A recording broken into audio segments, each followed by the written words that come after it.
Hello friends, welcome to my channel exam तैयारी। और आज का हमारे वीडियो का टॉपिक है डॉक्टर वेस्ट न्यू मेथड। ये मेथड भी जो है वो न्यू मेथड की कैटेगरी में आता है। और आइए समझते हैं क्या है इस मेथड में। इस मेथड को डॉक्टर MP वेस्ट ने दिया था, जो कि director of education in Bengal, यानी बंगाल के एजुकेशन के डायरेक्टर थे बंगाल में। ठीक है, उन्हीं के नाम पे इस मेथड का नाम डॉक्टर वेस्ट न्यू मेथड रख दिया गया। अब क्या है, उन्होंने 2 बुक्स लिखी हैं जिसमें उन्होंने इस मेथड का यूज़ किया है, उस मेथड के बारे में बताया है।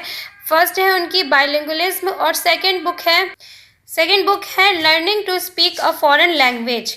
तो इन्होंने ये 2 बुक लिखी हैं, आप इनका नाम याद कर लीजिएगा और बुक का नाम भी याद कर लीजिए, क्या पता क्वेश्चन में आ जाए। आप देखते हैं कि उनका क्या मानना था। Doctor West conducted an extensive research and experiment on the problems of teaching English as a foreign language in India। यानी डॉक्टर वेस्ट जो थे उन्होंने रिसर्च की इंडिया में कि मतलब इंग्लिश एक फॉरेन लैंग्वेज के रूप में सीखने में क्या क्या प्रॉब्लम्स आती हैं। The new method is the outcome of his research. उनकी रिसर्च का ही नतीजा है ये मेथड, यानी उन्होंने जो रिसर्च की उसके बाद उन्होंने इस मेथड को डेवलप किया कि बच्चों को इंग्लिश सीखने में दिक्कत जो आ रही थी वो ना आए, या जो दिक्कत आ रही थी उसके हिसाब से उन्होंने इस मेथड को डेवलप किया। According to him, Indian boys need most of all to be able to read English than to write it and lastly to speak it and understand it when spoken. यानी उनका मानना था कि जो भारत के लोग हैं या इंडियन बॉयज़ जो हैं उनका ज़्यादा ज़रूरी है इंग्लिश को रीड करने में एबल होने, यानी कि उन्हें ज़्यादा ज़रूरी है कि वो इंग्लिश को पढ़ सकें और उसको लिखना या उसको बोलना या उसको समझना पढ़ने के बाद आता है। यानी सबसे ज़्यादा इम्पोर्टेंट उन्होंने रीडिंग को दी। क्यों? क्योंकि उनका कहना था बच्चे को बोलने की, इंग्लिश इंडिया में बोलने या लिखने या समझने की ज़रूरत कम होती है, क्योंकि आपस में हम लोग ज़्यादातर अपनी मदर टंग में बात करते हैं। हाँ, लेकिन बुक्स में तो हमें इंग्लिश पढ़ना होता है, अगर हमें हायर एजुकेशन में तो भी हमें पढ़ने पे ज़्यादा फोकस करना पड़ता है, इसलिए उन्होंने रीडिंग को ज़्यादा वैल्यू दी।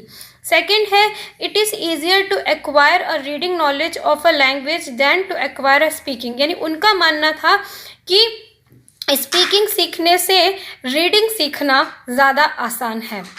थर्ड है, reading a language is the shortest road to learning to speak and write. यानी उनका मानना था कि जो हमें स्पीकिंग या राइटिंग स्किल जो होती हैं उन तक पहुंचने के लिए जो रीडिंग है वो हमें बहुत ज़्यादा हेल्प करती है, एक हमारे रास्ते को छोटा कर देती है। वहाँ तक जो स्पीकिंग और राइटिंग स्किल के सीखने का जो रास्ता है उसको रीडिंग आसान बना देती है। फोर्थ है, the teacher chief concern should be to develop the habit of silent reading not the habit of oral reading. अब क्या है, रीडिंग 2 टाइप की होती है, जो आगे चल के हम नेक्स्ट नहीं मतलब आगे के वीडियोस में समझेंगे कि रीडिंग के टाइप्स, तब आपको पता चलेगा कि रीडिंग जो होती है वो 2 टाइप की होती है, एक होती है ओरल रीडिंग और एक होती है साइलेंट रीडिंग। तो इन्होंने क्या बोला कि टीचर का मेन कंसर्न होना चाहिए साइलेंट रीडिंग, यानी बच्चे में साइलेंट रीडिंग को डेवलप करना, ना कि ओरल रीडिंग। साइलेंट में क्या होता है, जो आप मौन वाचन होता है ना, जो मन में आप पढ़ते हो, एकदम साइलेंट होकर आप बुक्स को पढ़ते हो। ओरल जिसमें आप बोल बोल के पढ़ते हो। तो उन्होंने कहा कि टीचर का मेन फोकस साइलेंट रीडिंग पे होना चाहिए। फिफ्थ है self education. Reading does not need any teachers, only reading materials. अब क्या है, उनका मानना था कि रीडिंग इस तरह से भी अच्छी है क्योंकि उससे सेल्फ एजुकेशन करने की आदत होती है बच्चे में, क्योंकि रीडिंग के लिए हमें किसी टीचर की तो ज़रूरत होती नहीं, हमें मटेरियल्स की ज़रूरत होती है, रीडिंग मटेरियल्स की, जिन्हें हमें पढ़ना है, बुक्स, न्यूज़पेपर, मैगजीन जो भी है ना। तो उनका ये मानना था। ये तो था हमारा अकॉर्डिंग टू हिम। अब बात करते हैं एडवांटेजेस की, कि इस मेथड के क्या क्या एडवांटेजेस हैं। एडवांटेजेस या मेरिट्स। फर्स्ट है, develop the habit of independence reading with understanding. ये डेवलप करता है बच्चे में एक स्वतंत्र रूप से रीडिंग करने की आदत को डेवलप करता है और समझने की, क्योंकि बच्चा खुद से अपने आप से पढ़ रहा है, साइलेंट रीडिंग कर रहा है और वो समझता जाता है, खुद से कोशिश करता है हर बात को समझने की। तो इस हैबिट को बढ़ाता है ये मेथड। सेकंड है, डेवलप कॉम्प्रिहेंशन, यानी कि समझ को बढ़ाता है। जब वो बच्चा खुद से पढ़ रहा है, खुद से समझने की कोशिश कर रहा है, तो उसका कॉम्प्रिहेंशन भी जो होगा वो उसमें डेवलप होगा। थर्ड है, interest in reading is increased पढ़ने में बच्चे का इंटरेस्ट बढ़ जाता है, स्पेशली इंग्लिश लिटरेचर में भी उसको इंटरेस्ट आने लगता है। अब देखिए, जब आप किसी बुक को पढ़ने लगें तो आप देखेंगे कि आपका पढ़ने में इंटरेस्ट आएगा, आपको लगेगा और पढ़ूं और समझूं और जानूं, है ना। तो रीडिंग क्या होता है, रीडिंग इंटरेस्ट भी जो होता है इस मेथड के द्वारा इंक्रीज होता है। फोर्थ है एनहांसेस वोकैबुलरी, यानी वोकैबुलरी को बढ़ाता है। जितना ज़्यादा आप पढ़ेंगे उतना ज़्यादा नए शब्द आपके सामने आएंगे, तो आपकी वोकैबुलरी बढ़ती जाएगी, आपको ज़्यादा से ज़्यादा आप वोकैबुलरी जो है वो सीखेंगे। फिफ्थ है हमारा the time and labour is save, यानी इस मेथड के द्वारा समय और मेहनत की बचत होती है, क्योंकि आपको बहुत ज़्यादा चीज़ें नहीं करनी है। इसमें मेनली रीडिंग पे फोकस दिया जा रहा है ज़्यादा, तो बहुत ज़्यादा मेहनत नहीं करनी है, तो टाइम भी हमारा ज़्यादा मतलब खर्च नहीं होगा, हमारा टाइम भी सेव होगा, क्योंकि पढ़ कर ही हमें इंग्लिश सीखने पे जोर दिया जा रहा है, तो अदर जो स्किल्स हैं उनमें टाइम वेस्ट नहीं होता है। सिक्स्थ है हमारा teaching is not overloaded with grammar rules, और इसमें क्या है कि ग्रामर रूल्स बहुत ज़्यादा थोपे नहीं जाते, तो टीचिंग जो है वो ग्रामर रूल से फ्री है। सेवन्थ है इट इज़ इकोनॉमिकल है ये, क्योंकि बहुत सारे हमें ऑडियो विजुअल एड्स की ज़रूरत नहीं पड़ती है इसमें, ठीक है। थोड़े से मटेरियल्स चाहिए होते हैं हमें रीडिंग के लिए, तो ये इकोनॉमिकल भी है। अब बात करते हैं लिमिटेशंस की, यानी डीमेरिट्स। फर्स्ट है over emphasis on reading skill, यानी इस मेथड में बहुत रीडिंग स्किल पे बहुत ही ज़्यादा जोर दिया गया है, यानी बस रीडिंग स्किल कोई बोला कि भाई पढ़ना सीखो, पढ़ के ही इंग्लिश को सीखो, तो बहुत ज़्यादा जोर रीडिंग स्किल पे दिया गया है। सेकेंड है this method neglects other skill like speaking, writing and listening, और दूसरे जो स्किल्स हैं हमारे जैसे स्पीकिंग, राइटिंग और लिसनिंग को टोटली निगलेक्ट कर दिया गया, उन पर बिल्कुल ध्यान दिया ही नहीं गया।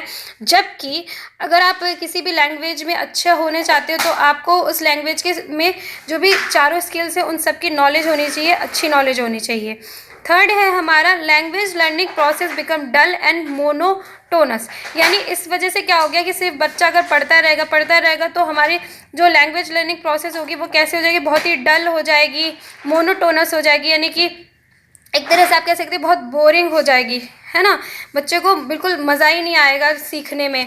नेक्स्ट पॉइंट है हमारा फोर्थ इनहिबिट्स प्रोनंसिएशन, यानी इस मेथड के द्वारा क्या होता है कि बच्चे का इनहिबिशन पूरी तरह से प्रोनंसिएशन पूरी तरह से रोका जाता है, क्योंकि प्रोनंसिएशन हम सिखा ही नहीं पाते बच्चे को, वो मन में पढ़ रहा है, हमें क्या पता कि वो किस वर्ड को किस तरह से प्रोनाउंस कर रहा है, तो प्रोनंसिएशन पे बिल्कुल भी ध्यान नहीं दिया गया इस मेथड के द्वारा। फिफ्थ है ignores drills in the use of language. Drills यानी कि प्रैक्टिस को पूरी तरह से इग्नोर किया गया है, क्योंकि बस रीडिंग पे ध्यान दिया गया है। A feel of language is not possible in silent reading alone, यानी अकेले साइलेंट रीडिंग करने से आप एक लैंग्वेज को फील नहीं कर पाओगे, है ना। जब तक आप उसको बोलोगे नहीं, उसको लिखोगे नहीं, है ना, अपनी तरह से, मतलब हर स्किल बहुत ज़रूरी होती है और ड्रिलिंग भी बहुत ज़रूरी थी, प्रैक्टिस भी बहुत ज़रूरी थी, जो कि इस मेथड में पूरी तरह से इग्नोर की गई है।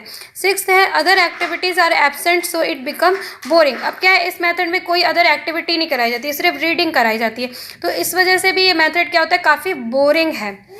सेवेंथ है हमारा इग्नोर्स इंटोनेशन एंड आर्टिकुलेशन, यानी इस मेथड में स्वर को कैसे बोलना है, किसी स्वर को बोलने का जो उतार चढ़ाव है वो कैसा होना चाहिए, उन सारी चीज़ों को बिल्कुल इग्नोर कर दिया गया है, क्योंकि बच्चा साइलेंट रीडिंग कर रहा है तो ये सारी चीज़ें कैसे डेवलप होंगी उसमें। एट्थ है without getting speech ability student can not get the good reading. अब है बात करते हैं कि अगर बच्चा के अंदर स्पीकिंग एबिलिटी नहीं होगी, बोलने की एबिलिटी अच्छी नहीं होगी, तो वो एक गुड रीडर भी नहीं कहलाएगा, क्योंकि जब आप बुक को पढ़ते हैं तो आपको सारी चीज़ें आनी चाहिए, एक स्पीकिंग स्किल आपका अच्छा होना चाहिए, तभी तो स्पीकिंग पहले सिखाई जाती है, रीडिंग बाद में सिखाई जाती है, क्योंकि आप उसमें इंटोनेशन को सीख लो, आर्टिकुलेशन को सीख लो, प्रोनाउंसिएशन को सीख लो अच्छे से, है ना, कहाँ पे हमें रुकना है, कहाँ पे तेज बोलना है, कहाँ पे धीरे बोलना है, वो सारी चीज़ें तो स्पीकिंग से डेवलप होती है, जो कि इसमें सिखाया नहीं जाता। तो जब तक बच्चा एक अच्छा स्पीकर नहीं बनेगा तब तक वो अच्छा रीडर कैसे बन सकता है। नाइन्थ है हमारा to explain idiom phrases poems a teacher is needed, यानी इसमें टीचर को भी निगलेक्ट किया गया है, बोला बच्चा खुद अकेले ही सेल्फ स्टडी कर सकता है रीडिंग के द्वारा। तो अब लेकिन क्या है, ईडियम, फ्रेसेस, पोएम, इन सबको एक्सप्लेन करने के लिए टीचर की ज़रूरत होती है, जिसके बिना तो बच्चा इतनी जल्दी नहीं सीख सकेगा। तो इस चीज़ को भी इग्नोर किया गया है इसमें। 10th है, ability to speak is not all that difficult as West suggest it to be.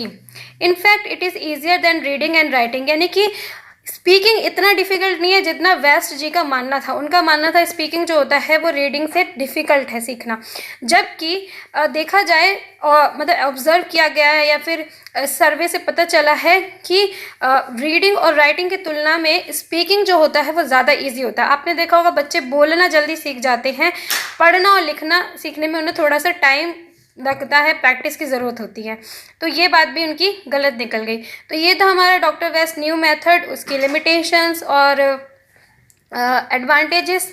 I hope आपको समझ में आया होगा। बहुत बड़ा सा डिफ़िकल्ट सा मेथड नहीं है, इजी सा मेथड है। एक ही चीज़ पे फोकस किया गया है इसमें, रीडिंग पे। तो अगर आपको ये वीडियो अच्छा लगा तो प्लीज़ इसे लाइक कीजिएगा और मेरे नेक्स्ट वीडियो का वेट कीजिएगा। तब तक के लिए बाय बाय फ्रेंड्स।